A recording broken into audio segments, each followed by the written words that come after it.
Hi everyone, good morning. আবারও স্বাগত আমার একটি নতুন ভিডিওতে। আশা করি সকলে খুব ভালো আছেন আর সুস্থ আছেন, আর আমরাও বেশ ভালো আছি। হলো মঙ্গলবার, আর এখন বাজবে ওই সকাল 8:30 মতো।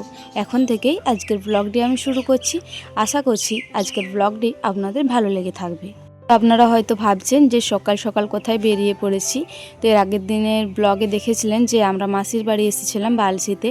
তো মাসির বাড়ি থেকে আবার আর একটা পিসিমাদের বাড়ি এসেছিলাম। ওই জায়গাটার নাম হচ্ছে বারাবন বা কিছু একটা নাম হবে। তো ওইখান থেকে আবার ওই প্রথমে যে পিসিমাদের বাড়ি গিয়েছিলাম ওই পিসিমাদের বাড়ি যাচ্ছি, মানে বামিরায় আবার ফিরে যাচ্ছি। তো এখন বাজে ওই 8:30 মতো, তো এখনই যাচ্ছি। আবার বিকাল দিকে বাড়ি চলে যাব। তো সেই কারণেই বিশেষ করে ওইখানকে চলে যাচ্ছি, কারণ ওইখানেই আমাদের ব্যাগপত্র রয়েছে তো সব কিছু। তো যাই হোক, আবারও আপনাদের কাছে ক্ষমা চেয়ে নিচ্ছি প্রথমেই, কারণ আজকের ভিডিওটাও না অনেকটা পরিমাণে ছোট। কারণ বাইরে রয়েছি তো কি ভিডিও দেবো বুঝতে পারছি না। এই ট্রাভেলিংয়ের বা কত ভিডিও দেবো, এই রাস্তায় যাচ্ছি আমাদেরকে দেখাচ্ছি, এগুলো আর কতই বা আপনাদের সাথে দেখাবো বলুন, বা আপনাদের সাথে শেয়ার করব। আপনারাও তো দেখে দেখে বোরিং হয়ে যাবে, তাই না? তো সেই কারণে কালকের থেকে আপনারা ভালো করে ব্লগ পাবেন, মানে আমার ডেলি লাইফস্টাইলের। কারণ আজ বিকালে তো আমরা বাড়ি ফিরে যাব।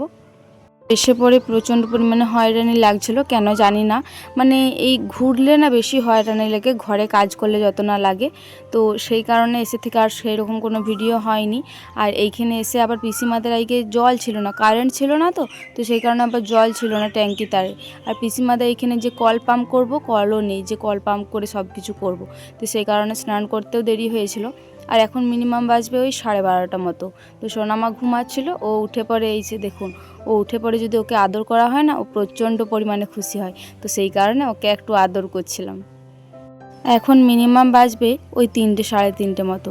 তো সোনামায়ের খাবারটি করে নিচ্ছি, কারণ এরপরে আমরা বাড়ি ফিরবো। তো ওকে খাইয়ে পরে যাব, কারণ অনেকটাই রাস্তা যেতে হবে এইখান থেকে আমাদের বাড়ি। মিনিমাম ওই 1.5-2 ঘন্টার মতো রাস্তা যেতে হবে।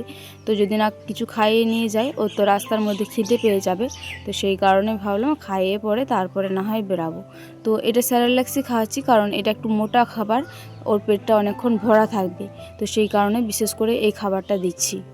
প্রথমে অল্প পরিমাণে জল দিয়েছিলাম, ভাবলাম যে ওইটাতেই হয়ে যাবে। তো দেখলাম যে না, ওইটাতে হবে না। সেই কারণে আর অল্প পরিমাণে জল দিয়ে দিলাম। দাঁড়ান, বন্ধ করে দিই, হয়ে গেছে মনে হচ্ছে। দাঁড়ান, আর একটা জিনিস আপনাদেরকে দেখাই। বড় পিসিমণিদের রান্নাঘরটা এতটা পরিমাণেই সুন্দর, আমার তো ভীষণই ভালো লেগেছে। এই যে এইদিকে রয়েছে গ্যাসের চুল্লি, আর উপরে রয়েছে কিচেন চিমনি। এই যে এইদিকে রয়েছে বেসিন, আর এইদিকে ওই যে মানে থালা বাসন জল ঝরিয়ে রাখার একটা মতো পেথে রয়েছে। আর এই যে এইদিকে রয়েছে থালা বাসন রাখার একটি জিনিস। আর এইদিকে নানা ধরনের কৌটা, হলুদ গুঁড়ো, জিরে গুঁড়ো, নুন, তেল, মানে এ টু জেড সব ওইদিকে রয়েছে। আর একটা মতো ফ্রিজ, আর এইদিকে খাবার জল রাখার জায়গা। একটা কথাই মনে হয় যে মধ্যবিত্তদের কি মানে স্বপ্ন দেখাটা ভুল। কারণ আমাদেরও তো এরকম একটা স্বপ্ন যে আমাদের এইরকম একটা কবে ভালো রান্নাঘর হবে। কিন্তু সত্যি কথা বলতে সব সময় যদি সব স্বপ্নটা সত্যি হয়ে যায়, তাহলে মানুষ কষ্টটা কি বুঝবে, তাই না? কষ্ট যে বলবো সেটা ঠিক নয়, আমাদের রান্নাঘর রয়েছে আর সেটা ভালো পরিমাণেই আছে, আমরা ওতেই সন্তুষ্ট। কিন্তু সত্যি কথা বলবো, মাঝে মধ্যে যদি এত সুন্দর সুন্দর রান্নাঘর দেখি না, তখন একটু মনটা কেমন কেমন লাগে, যে যদি আমাদেরও এত সুন্দর একটা রান্নাঘর থাকতো, তাহলে আমাদের সব একদম হাতের কাছে না, কাজগুলো তাড়াতাড়ি করা যেত। ওইটাই আমাদের যতটুকু আছে ওতেই আমরা সন্তুষ্ট, কিন্তু মাঝে মাঝে দেখলে একটু একটু মন খারাপ লাগে, আর কিছু নয়। তো যাই হোক, নিজেদের যতটুকু আছে ওইটা নিয়েই আমি সন্তুষ্ট থাকতে চাই। তো এই যে বাড়ির উদ্দেশ্যে আবার বেরিয়েও পড়েছি। পিসিমণিদের বাড়ির থেকে ওই 4:45 বাজবে, ওই টাইমেই বেরিয়ে পড়েছি। তো এখন মিনিমাম ওই সোনামুখীর মধ্যে ঢুকেও পড়েছি। তো সোনামার পাপা বলছিল একটা জায়গায় দাঁড়াবে, কারণ ওর ঘড়িটা না খারাপ হয়ে গিয়েছে। এই যে দাঁড়িয়েও পড়েছে। তো তার আগে আর কোনো ভিডিও করিনি, কারণ রাস্তায় এতটা পরিমাণে জাম্প, কারণ এখন গাজনে সব আসা যাওয়া হচ্ছে। আর এই বাচ্চা ছেলে নিয়ে মানে ভিডিও শ্যুট করা, ক্যামেরা করা, মানে খুব একটা সহজ ব্যাপার নয়। তো সেই কারণে আর ক্যামেরাটা অন করিনি, কারণ সোনামা প্রচণ্ড পরিমাণে বিচ্ছুগিরি করছিল। সত্য কথা বলবো, এই দোকানটায় না অনেক রকমের জিনিস পাওয়া যায়। আমরা প্রথম থেকেই মানে বিয়ের পর থেকে আমি আর সোনামার পাপা যখন থেকে জেনেছি, এই দোকানটাতেই আমরা বেশিরভাগ জিনিস কেনাকাটা করে থাকি। এ টু জেড প্রায় সব রকমের জিনিস পাওয়া যায়। কোনো গিফট বলুন, বাচ্চাদের খেলনা, টুপি, ব্যাগ, মানে এ টু জেড জেড, মানে বিয়ে ঘরে, মানে যে কোনো ওকেশনে গিফটের সব থেকে ভালো জিনিস এই দোকানটাতে পাওয়া যায়। আমরা তো বেশিরভাগ যখনই গিফট কিনি এই দোকানটাতেই কিনে থাকি। তো এই যে সোনামায়ের পাপার ঘড়িটিও বাগানো হয়ে গেল। তো সোনামার পাপা বলছিল যে দাদা কোনটা বাগালেন? তো বললো যে এই যে এই দিকের একটি নাট নাকি খুলে গিয়েছিল, ওইটি জাস্ট লাগিয়ে দিল, তাহলেই হয়ে গেল। সোনামায়ের জন্য আর একটা জিনিস খুঁজছিলাম, ওই যে কথা বলে ক্যাকটাসগুলি পাওয়া যায় ওগুলোই খুঁজছিলাম। তো বললো যে এগুলি নেই, এর পরের সপ্তাহে আসবে। তো কি আর করা যাবে, নেই যখন তো আর কিছু করার নেই। তো চলুন এরপরে বাড়ির উদ্দেশ্যে যাওয়া যাক। অনেকটাই দেরি হয়ে গিয়েছে, এখন মিনিমাম ওই 6:45 মতো বেজে গিয়েছে।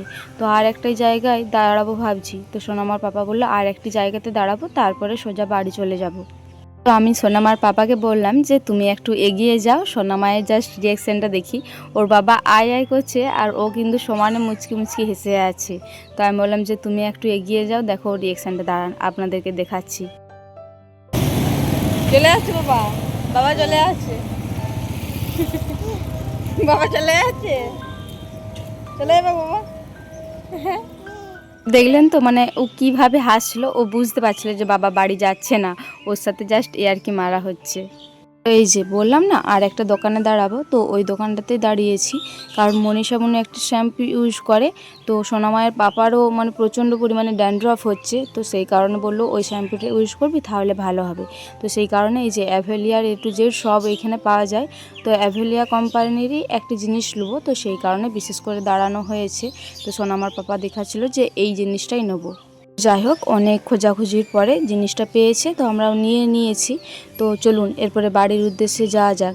আর আজকের ভিডিওটি আমার এই পর্যন্তই। আবারও দেখা হবে পরবর্তী কোনো ভিডিওতে। ততক্ষণে সকলে খুব ভালো থাকবেন আর সুস্থ থাকবেন। আর আজকের ভিডিওটি ভালো লেগে থাকলে একটি লাইক, কমেন্ট, শেয়ার আর সাবস্ক্রাইব করে আমার এই ছোট্ট চ্যানেলটির পাশে থাকবেন।